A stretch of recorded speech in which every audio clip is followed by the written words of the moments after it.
Hello, I'm Robert, fact checker for our Facebook group Doomsday Debunked, a voluntary fact checker where we help people who are scared of many things.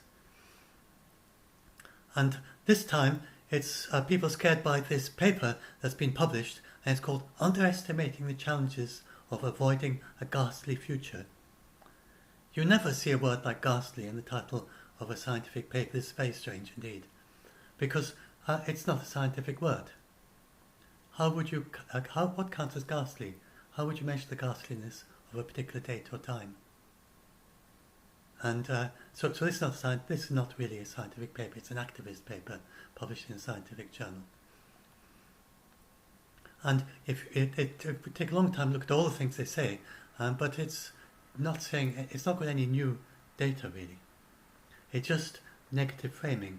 They gather together all sorts of things that everyone knows anyway, and then they negatively frame it in a scary way, and then they add exaggerations and hyperbole. And in the conversation where one of their authors says, the damage will be felt for centuries and threatens the survival of all species, including our own. Now, whenever someone talks about human extinction, you know they're activist. There's no possibility of that. And they never have a worked out way that humans could go extinct. So this is my diagram. I recommend if when you read one of these papers, just flick in on this in your mind. This is we are likely to be headed for. We are already doing pretty well in reducing it from the 4.5 all the way down to 2.1 C already. We're not far away from 1.5 C. This is quite likely our future. And so that's 3000 BC, 3000 AD. That's what it'd be like. Still have ice all over Greenland. And then even if we were business as usual, which is now just about impossible, it is impossible, then that it would still take until 3000 for all the ice to melt in Greenland. So ask yourself, how can this be too hot for humans? And if it isn't too hot for humans, then how are we supposed to go extinct? Just flash that in your mind and ask these people. If you ask them, they won't have any answer to that. It's not worked out. And then people start saying, oh well, all species eventually go extinct. They sort of say animals go extinct anyway, and lots of animals go extinct, and we're just an animal, so we're going to go extinct. But that's not a valid argument at all. And none of our ancestors went extinct. They evolved into us. And as one of the most successful of all the animals on Earth, then we're likely to evolve into another animal. We're not likely to go extinct. Some rainforest frogs and such like are going extinct already. Animals with very small populations, there are some with only a few thousand in the world, or even less, even just a few hundred, and they are at risk of extinction. But we are not of such a species. And there's nothing that can do that. And if you look at the sort of species we are an omnivore with minimal technology, clothing, fire or housing. We can live anywhere from the Kalahari Desert all the way to the Arctic. And but we're talking here about with very minimal technology. Not computers, not cars, not machines or anything. And just bows and arrows and Eskimos making igloos. And it's the same with other species. For instance, most of the whales have increasing numbers. Most bears are increasing. The big brown bears increasing. Just polar bear is challenging, but it's not going to go extinct. And then go on about koala bears. Even koala bears, they're not really at risk of extinction. Some of their population is reducing, but one population needs to be controlled with contraception, and they can reproduce in captivity. So. So it's not just us. Our sheep, cows, goats, cats, pet rabbits, goldfish, they're not going to extinct. Or domestic insects like honeybees, our garden plants. As long as we have gardeners will have gardens. And as long as we have farmers, we'll have farms. And if you look at what the experts say, then we can produce food for everyone all the way through to 2100 and beyond. Even in the very worst case scenarios, there are none of them that don't get us into a situation where we can't grow enough food for everyone. there are sustainable and less sustainable ways, the ways of doing it that can make many species extinct, but not a future where we can't. That's still, most species do not go extinct in any of the futures.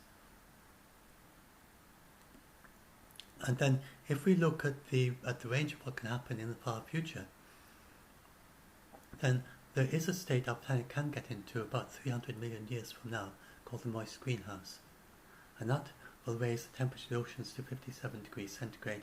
That's too hot for humans, and we don't survive in such a world on the top of the mountains, perhaps, or with technology.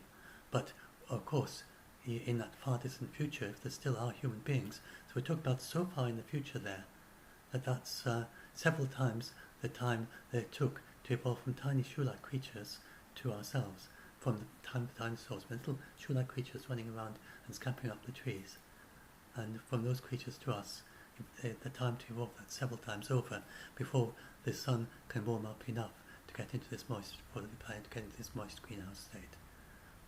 So, and we could, of course, shield out the sun, and the many other things we could do with technology if we wanted to keep it at the same temperature it is now, even then.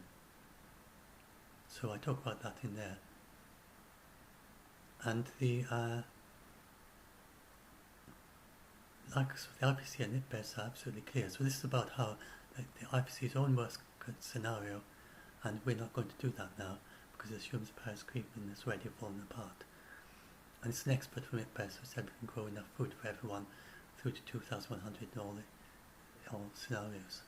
Now, one thing that there's just so many things in this paper that you take ages to fact check everything, but as is very common with these activist papers, they use the World Wildlife Fund's claim that the population sizes have declined by an average of 68% over the last few decades.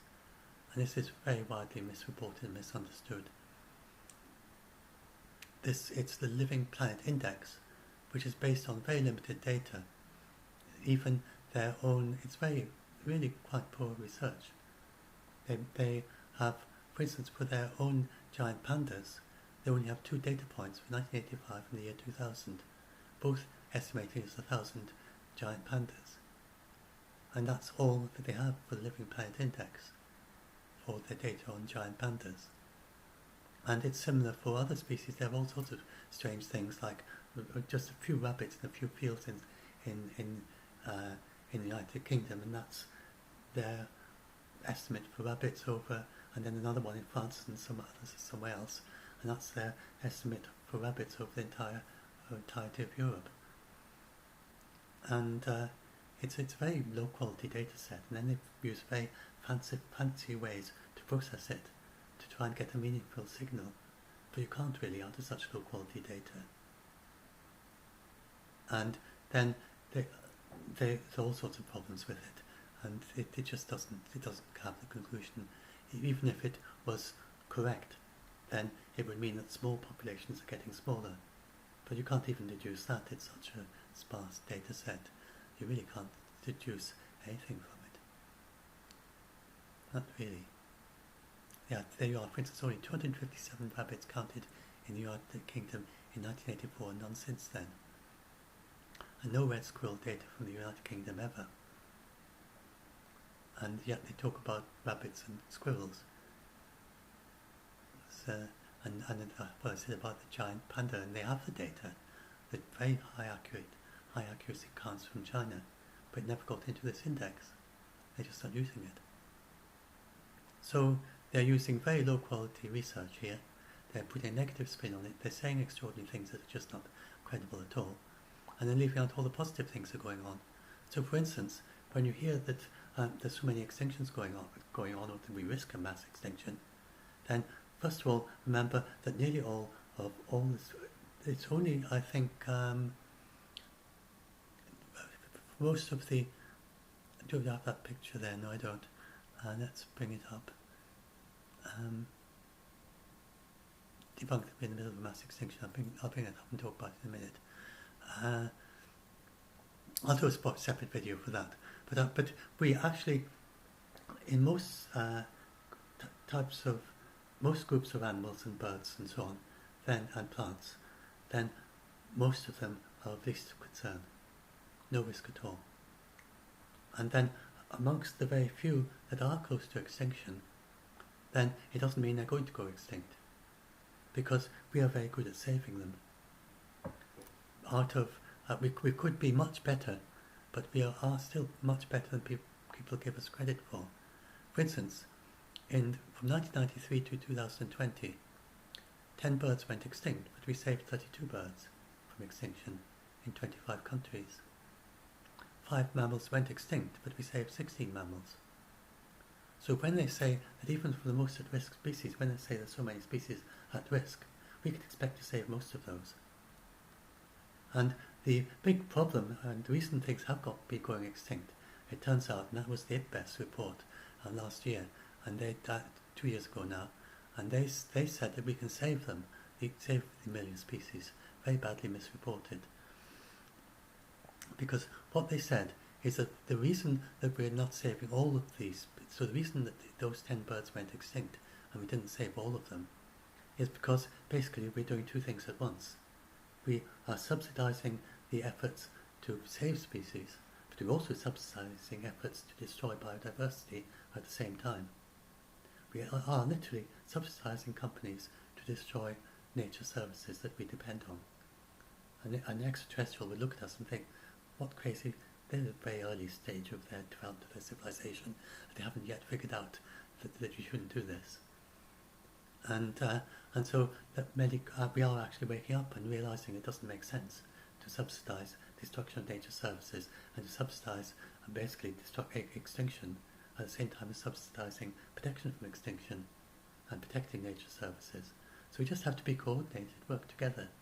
I'm talking about having subsidies for companies where they're actually given more money if they go ahead and do these activities which destroy nature services compared with other companies that don't do that. It doesn't make sense. We should be subsidizing the good actors, the ones that don't destroy nature services and don't destroy biodiversity. And that is what we are going to be doing in the near future. In fact, we already are. There's a leader pledge to stop and reverse the destruction of biodiversity by 2030, and many world leaders have already done that. And it's an important part of the way forward. For instance, for the EU, is very strongly involved in that. United Kingdom and Prince Charles also has signed that. And we are certainly going to be, there's going to be a big meeting on the 21st of December. No, sorry, on, say, 2021, this year now. We're in this year now. So this autumn, we're going to have a big meeting, committee, to stop and reverse the destruction of biodiversity by 2030. And they're following the recommendations of the IPBES report, that one up there, the UN report that told us how to save 1 million species. And so we're actually going to be, many countries are already putting the recommendations in place, and we're going to have a big conference at the end of 2021 in order for many more countries to come together and work out how they're going to go forward and how they're going to stop the destruction of biodiversity. So it's one to look forward to and look out for. And then there's this one as well about how 14 countries have agreed to manage 100% of their marine areas sustainably and set aside 30% as protected areas. So that's for these seas as well. It makes sense. They're taking far too many fish from the oceans, and this doesn't make sense because you actually get more catch if you take less. So one of these kind of things. Oh yes, debunked. Yes, so I'm just going to go very quick. I'll do a separate video about this at some point, but I'll just go down there and talk about. And so that's about us. Let's just bring that up temporarily. So human beings, our population trend is increasing, obviously. It's going to reach a maximum and hopefully level off by the end of the century. These are some of the many different habitats that we live in naturally, even without technology. But then we add in artificial grassland, terrestrial forest, shrubland, desert, rocky areas, savanna. there are many other things they could add to that, like for natural habitats for humans. And I explained that. I just want to bring up this further down the page. Let me just find it. Oh yes. I was going to say the extinction. So we're going way above the extinction level, the natural extinction level. With the natural extinction level, the accelerated. So this shows how we're very, very far above the natural level of extinctions. This is the multiple in. Let's see what it says.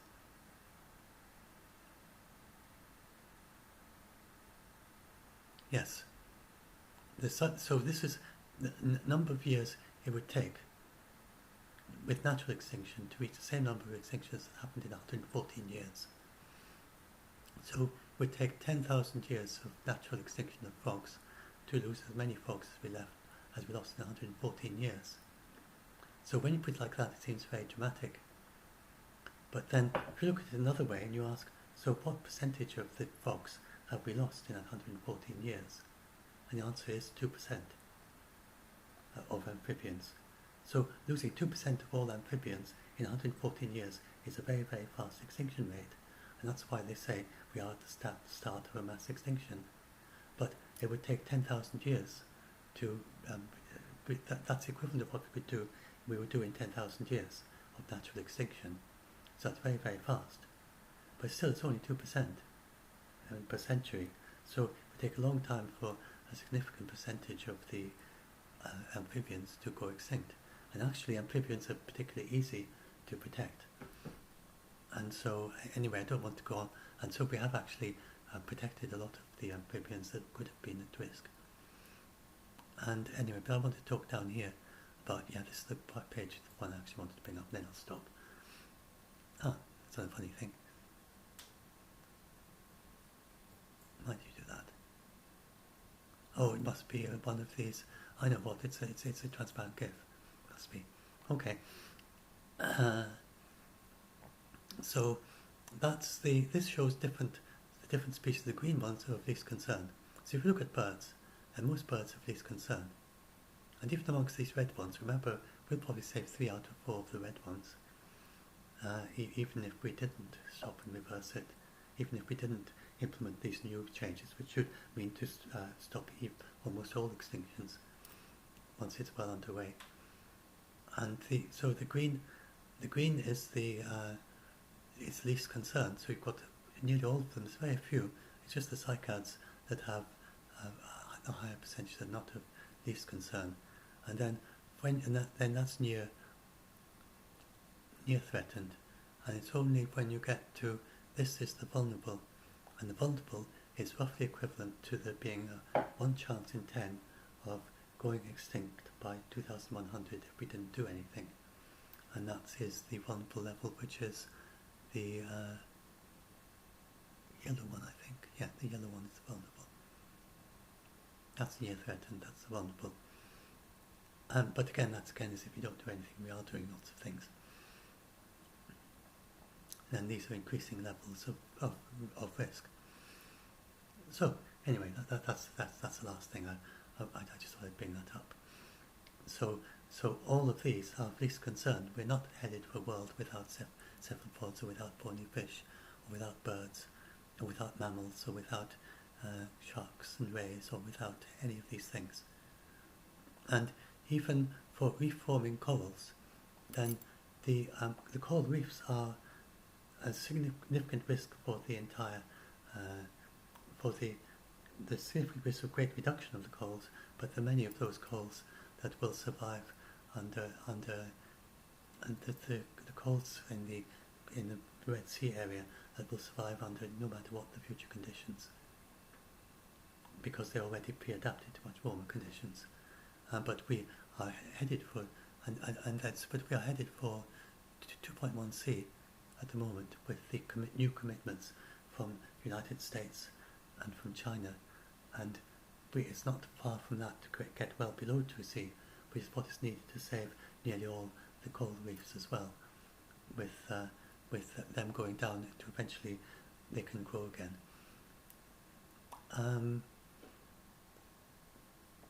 Right.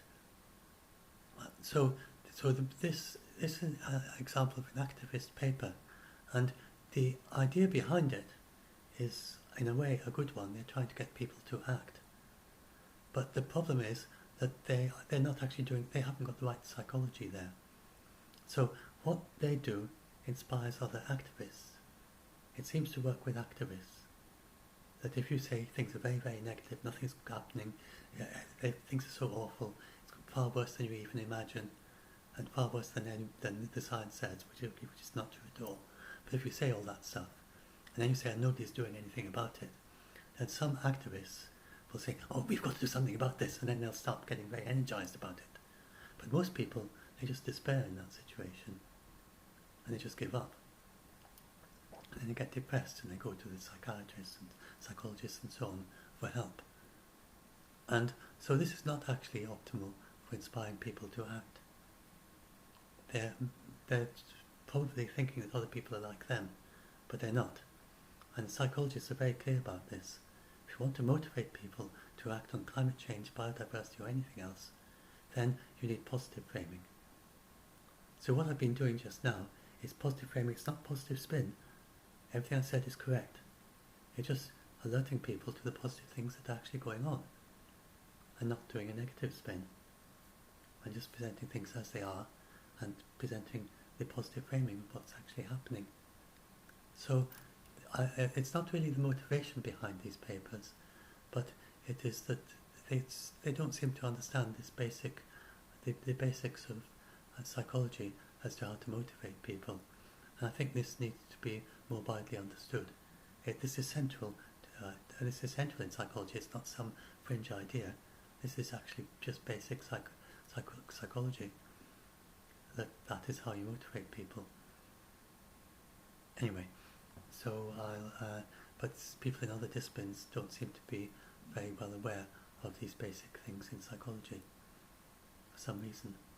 It's a very natural reaction to react like these people do, and to really emphasize the doom and the gloom in order to try to get people to act.